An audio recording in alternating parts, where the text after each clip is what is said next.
BNP chairperson Begum Khaleda জিয়ার বিদেশ যাত্রাকে কেন্দ্র করে কেউ -2 ফর্মুলার চিন্তা করলে তাদের সেই স্বপ্ন কখনোই পূরণ হবে না বলে মন্তব্য করেছেন দলটির স্থায়ী কমিটির সদস্য আমির খসরু মাহমুদ চৌধুরী।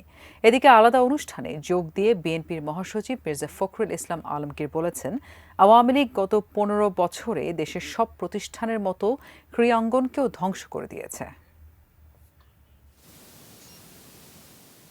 দীর্ঘ 15 বছর মার্কিন যুক্তরাষ্ট্রে থাকার পর দেশে ফিরেছেন বিএনপির বেশ কয়েকজন নেতৃবৃন্দ।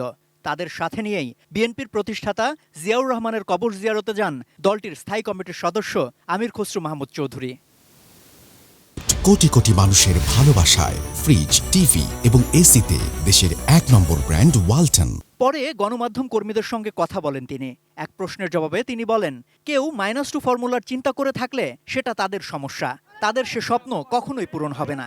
সেই সাথে নির্বাচনকে সংস্কারের প্রথম ধাপ বলেও মন্তব্য করেন তিনি। বাংলাদেশ তাদের অপেক্ষায় আছে, থাকবে। এখানে -2 কথা যারা বলে এগুলো তাদের, অনেকে বলে না উইশফুল থিঙ্কিং, ইংরেজিতে বলে না, আশা আর কি। ওই আশা জীবনে পূরণ হবে না। সেখান থেকে রাজধানীর বিএসএমএমইউ হাসপাতালে গণ অধিকার পরিষদের মুখপাত্র ও সিনিয়র সহসভাপতি ফারুক হাসানকে দেখতে যান আমির খসরু মাহমুদ চৌধুরী। এ সময় পরস্পরের প্রতি সম্মান রেখেই রাজনীতিবিদদের রাজনীতি করতে আহ্বান জানান তিনি। রাজনীতি সকলের জন্য, যেটার জন্য আমরা 16 বছর ধরে লড়েছি, যে সকলে উন্মুক্তভাবে রাজনীতি করতে পারবে।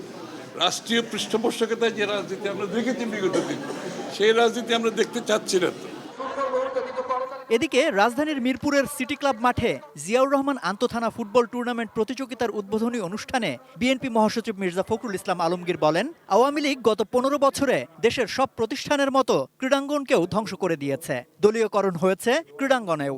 তরুণদের, যুবকদেরকে তিনি রাজনীতির একই সঙ্গে যে ক্রীড়াঙ্গনে তাদের যে পরিচালনা থাকা উচিত এবং এর সার্বিক যে সংগঠন, আয়োজন এবং খেলাধুলার যে বিষয়টা, সেটাতে জড়িত হওয়া উচিত, এটাই ছিল তার মূল লক্ষ্য। সম্রাট আনোয়ার, এটিএন নিউজ, ঢাকা।